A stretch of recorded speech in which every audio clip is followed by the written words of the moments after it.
The year is 2023. A young climatologist leans toward a screen. The image is a thermal map of Black Creek Mountain.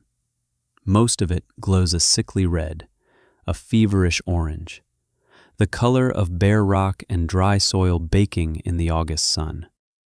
It shows where the life has been scraped away. But in the center of the heat, there is a square, a perfect 80-acre block of deep, cool green. It is an anomaly, a glitch in the data. The climatologist zooms in. The temperature inside that green square is 15 degrees cooler than the land surrounding it. 15 degrees. He turns to his supervisor. What is that? The supervisor looks at the screen. He's seen this image before. He pulls up a file, a property survey from 1984, Blue Ridge Timber Company. The file contains a list of parcels. Lot 21, 150 acres, purchased. Lot 22, 300 acres, purchased. Lot 23, 80 acres. Next to it, a handwritten note. Refused offer. Owner, Ilara Vance. The supervisor looks back at the cool green square on the thermal map. Then he looks at the note from 1984. He goes silent. A long, heavy silence. The kind of silence that holds 40 years of history in it. Because he understands. That green square wasn't a glitch in the data. It was a choice. A choice made by one woman against an entire industry. A choice that should have ruined her. Instead, it saved a piece of the world. This is a story about that choice. It's a story about what happens when everyone tells you you're wrong. When they tell you with kindness, with logic, with concern for your future. This channel tells the stories of people who stood their ground when the entire world told them to move. Stories nobody else is telling. If you believe these stories matter, subscribe to this channel, because what happened on that mountain changed everything. And you're going to want to hear what came next. Let's go back to March of 1984. Ilara Vance stood on the porch of the house her grandfather built. She was 24 years old. The house was simple, made from oak and pine milled from the land it sat on. The land was 80 acres of hickory and poplar and white pine, 80 acres of rhododendron thickets and a creek that ran cold all year. It was all she had left. Her grandfather's passing was quiet, like the man himself. He left her the house, the land, and a small, leather-bound journal. The journal was full of his handwriting, notes on rainfall, sketches of root systems, observations about which trees grew best on the north slope. Decades of watching, decades of listening to the land. She was reading that journal when the truck pulled up. A new Ford F-150, clean and shining. A man got out. He wore a pressed shirt and new jeans. He smiled a warm, genuine smile. He was Mr. Thompson, regional manager for Blue Ridge Timber. He walked onto her porch and took off his hat. He was a deacon at his church, coached Little League on Saturdays. He was a good man, a respected man, and he had come to make Ilara Vance a rich woman. He sat at her small kitchen table. He laid a folder in front of her. Inside was a map of Black Creek Mountain. It was a patchwork of different properties. He tapped a pen on each one. The Miller farm, we closed on that last week. The Sutton plot, they signed yesterday. The old church land, we're finalizing that tomorrow. His pen circled her 80 acres. The last piece of the puzzle, he said. He opened a second folder. This one had a checkbook in it. He wrote a number on a piece of paper. $320,000 in 1984. It was a staggering amount of money, more than the Vance family had seen in 3 generations combined. Enough to buy a new house in town, a new car, enough to go to college, enough to never worry about money again. Mr. Thompson slid the paper across the table. His eyes were kind, full of sincere concern.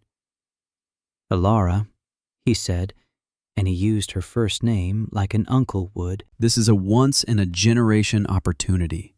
We're logging the entire mountain. We have contracts for every other parcel. The work starts this summer." He leaned forward. "I want you to understand what that means. It means in 6 months, your beautiful property will be surrounded on all 4 sides by clear-cut land. The wind will have nowhere to go. It will hit your trees like a fist. The old ones, the big ones, they'll be the first to fall. The sun will bake the soil around you. Invasive species will creep in from the edges. The deer, the turkey, the bears, they'll all be gone. There will be nothing left for them to eat." He paused, letting the words settle. He wasn't being threatening. He was being honest. He was laying out the facts as he saw them. He genuinely believed he was helping her, protecting her from a future of heartache and loss. "Ma'am, I've been doing this for 20 years. I've seen this 100 times. People hold on for sentimental reasons. They hold on to a memory, and the reality of what comes next, it breaks their heart. It turns their sanctuary into a prison. I'm not going to be the man who lets that happen to you. Let me give you a future instead of a memory. Let me give you this check."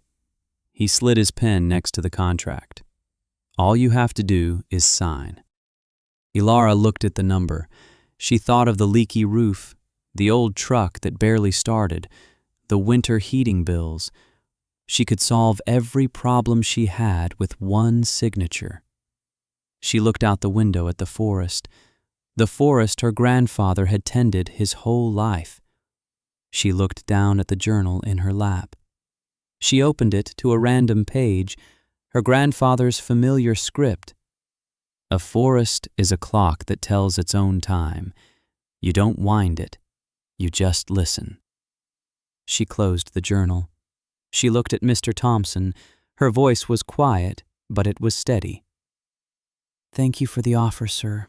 It's very generous, but the answer is no."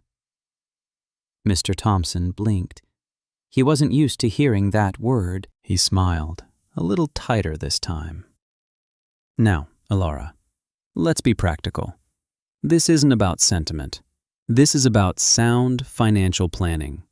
That forest won't be worth a dime in 5 years. The land will be worthless." She met his gaze. "The dirt is enough," she said.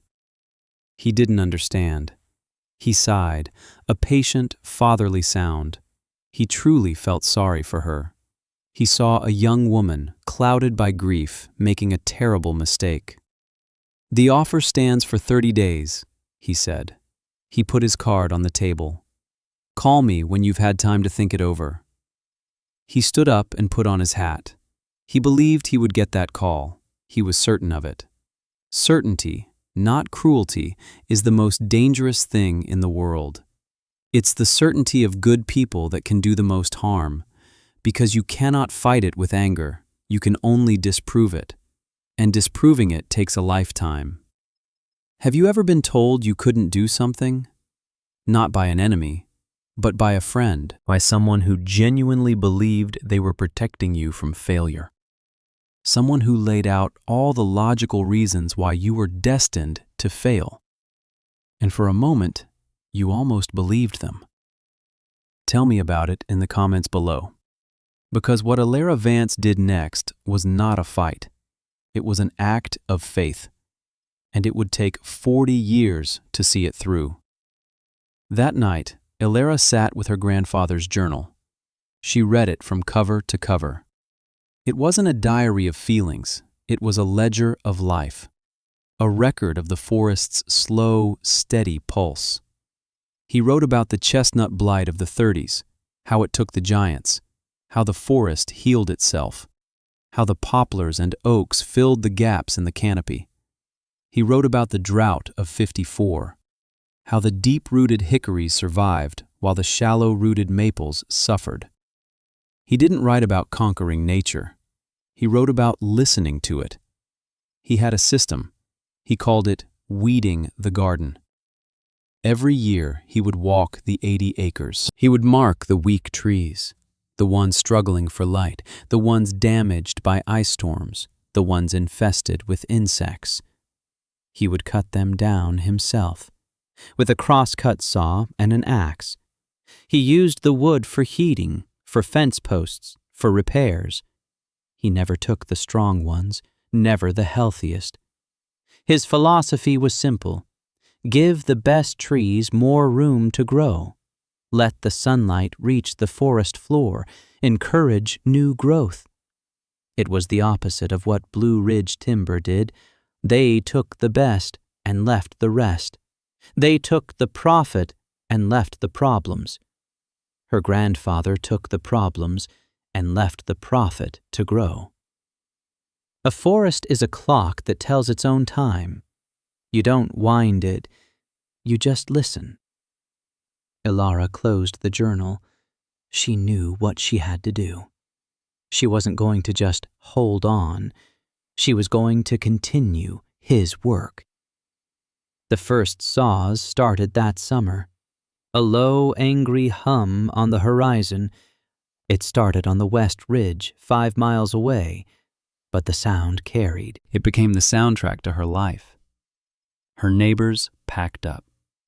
The Millers drove past her house in a new Cadillac. Mrs. Miller wouldn't look at her. A quiet shame hanging in the air. The Suttons had a big party before they left. Loud music and beer, a celebration of their good fortune. Mr. Sutton saw her by the fence line one day. He shook his head. "It's just trees, Ilara. You're letting a memory poison your future."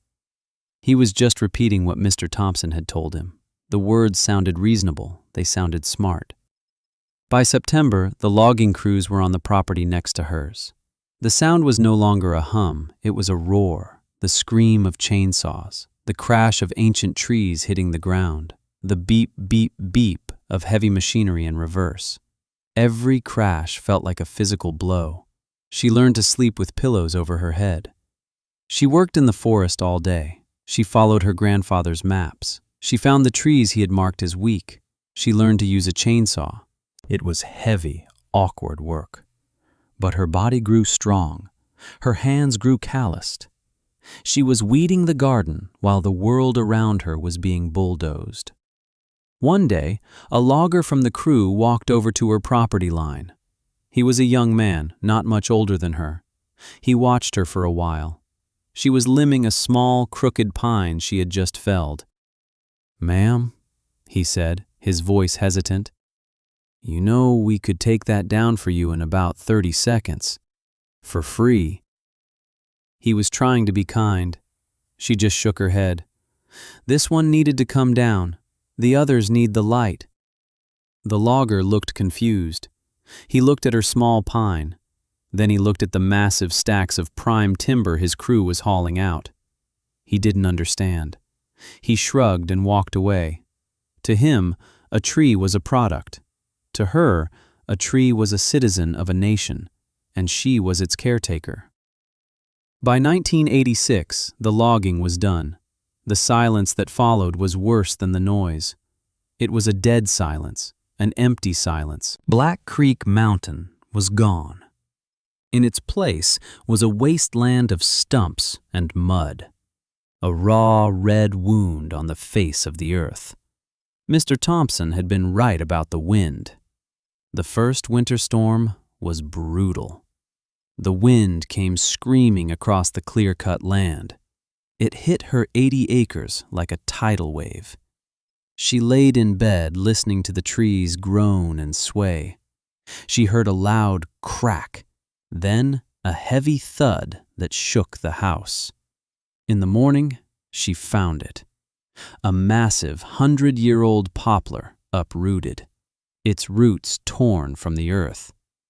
It had stood on the western edge of her property, a sentinel.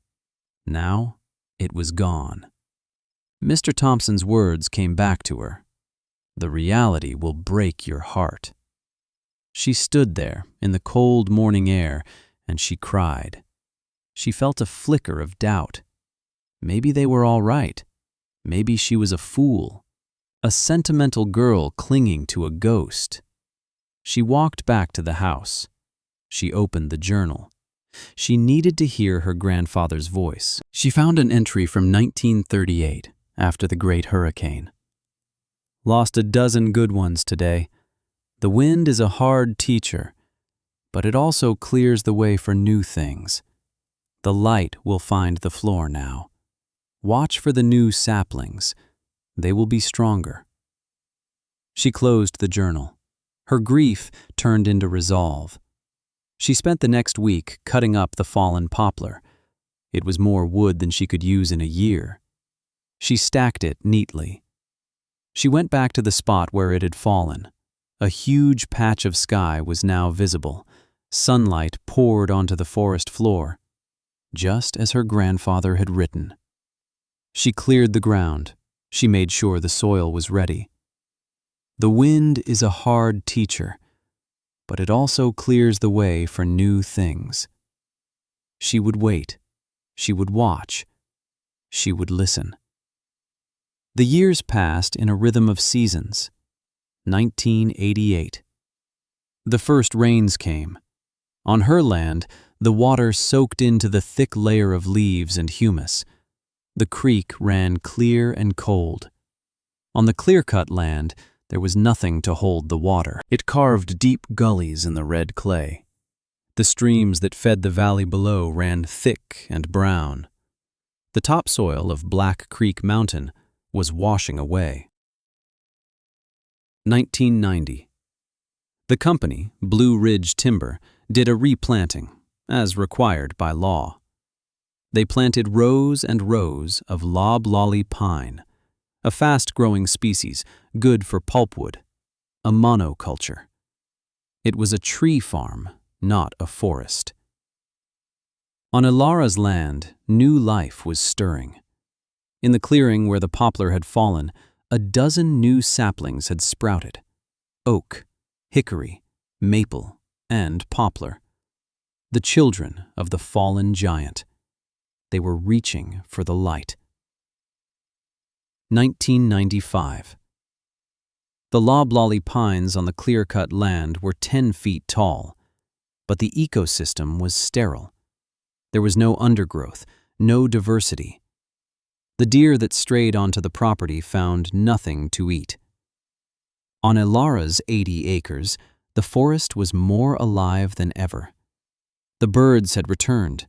The deer found shelter in her rhododendron thickets. A family of black bears spent the summer feasting on wild blackberries. Her land had become an island. Not an island of desolation, as Mr. Thompson had predicted. An island of life in a dead sea.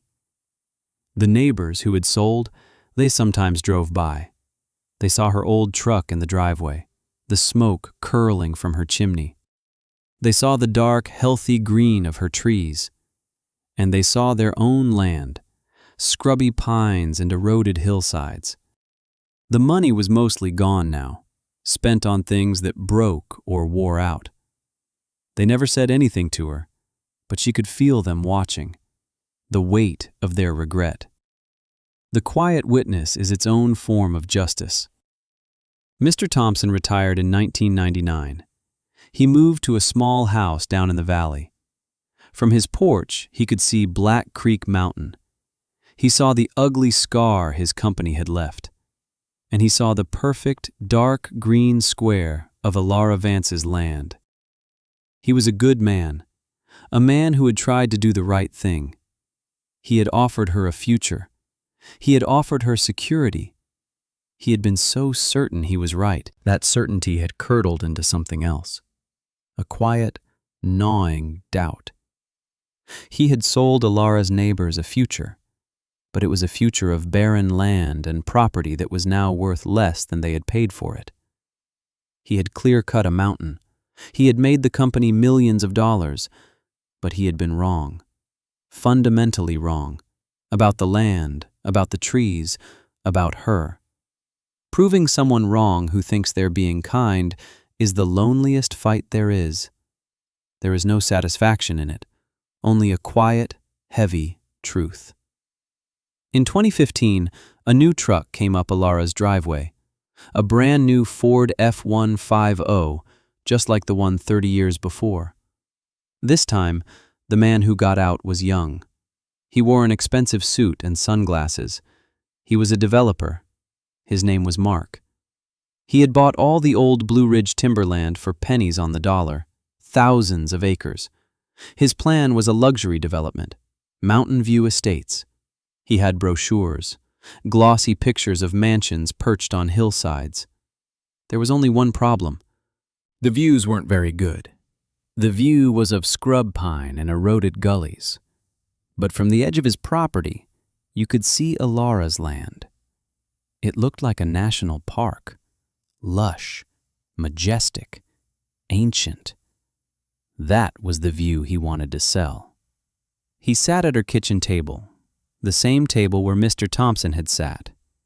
He didn't talk about wind shear or invasive species. He talked about synergy, about asset maximization. He offered her $1 million for her 80 acres, cash. He wanted to turn her land into a nature preserve for his homeowners, with hiking trails and picnic areas. Your property is the jewel, he said. It's the key to the whole project. Alara listened patiently. She had less gray hair than he did. Her face was lined from the sun and the wind. Her hands were strong. When he was finished, she said the same thing she had said 30 years before. No, thank you. The developer was stunned. He couldn't comprehend it. He thought she didn't understand the number. $1 million. He said it slowly, like she was a child. She stood up. I think it's time for you to go. He started to argue, to explain, to sell, but then he saw the look in her eyes. It was a look of absolute, unshakable certainty. Not the certainty of an executive with a spreadsheet, the certainty of a mountain, of a tree that has weathered 1,000 storms. He got up to leave. As he walked to his truck, another car pulled up, an old, dusty sedan. An elderly man got out. It was Mr. Thompson. He looked frail. He walked with a slight stoop. He had seen the developer's truck go up the mountain road. He knew what it meant. He walked over to the young developer. Go on home, son, he said. You're wasting your time, and you're wasting hers. The developer, intimidated by this unexpected appearance, got in his truck and left. Mr. Thompson stood there for a long moment. He looked past Alara at the forest behind her house. It was magnificent. The canopy was thick and unbroken. The trees were giants. He could hear the sound of the creek. The air coming off the land was cool and clean. He had spent his life turning forests like this into money, and now he understood. Money was the cheapest thing you could get from a forest. He finally looked at Alara. His eyes were watery. There was no arrogance left in them, only a deep, profound sadness. I told you I was giving you a future, he said. His voice was raspy. I was wrong. He pointed to the journal she still kept on her kitchen table. He gave you a future. I just offered you money. He nodded, a small final gesture of respect. He turned and walked back to his car. He did not look back. It wasn't an apology, not exactly. It was a confession, a final accounting. The numbers had been run, the results were in, and he had been on the wrong side of the ledger. That's not the end of the story, because this is where the story becomes bigger than one woman and one mountain. This is where it becomes a legacy. In 2019, a botany professor from the State University was studying the effects of clear-cutting on regional water quality. Her name was Dr. Aris. She was taking water samples from the creeks that flowed out of the old Blue Ridge timberlands. The water was full of sediment and agricultural runoff, but one creek ran consistently clear and cold. She followed it upstream. She hiked for miles through the scrubby pine plantations, and then she crossed a property line.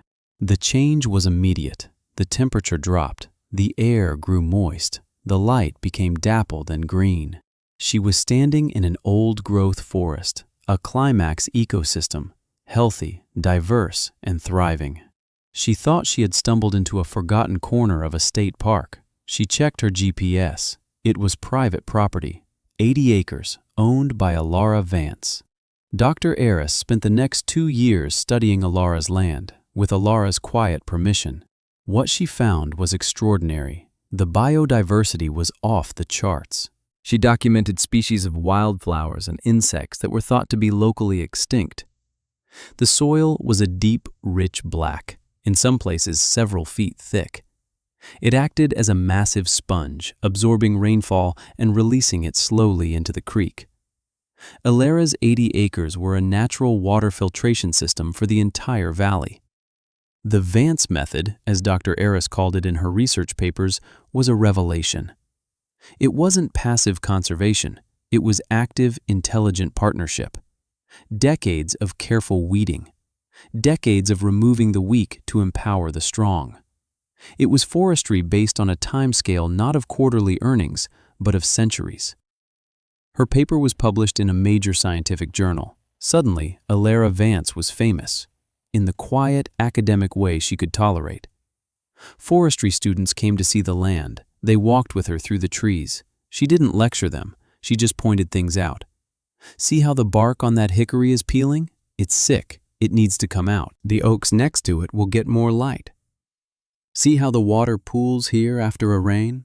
The ferns love that. Don't disturb it. She showed them her grandfather's journal. They treated it like a sacred text. A forest is a clock that tells its own time. The phrase became the title of a documentary about her. The land was placed in a conservation trust. It would never be logged. It would never be developed. It would remain an island of life, a living classroom, a testament to a quiet, stubborn faith. Today, if you visit the local university's School of Forestry, you'll see a display in the main hall.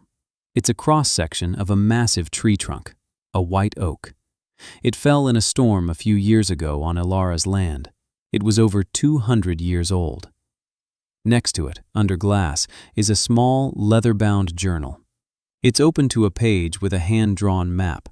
A small X marks the spot where that very oak once stood.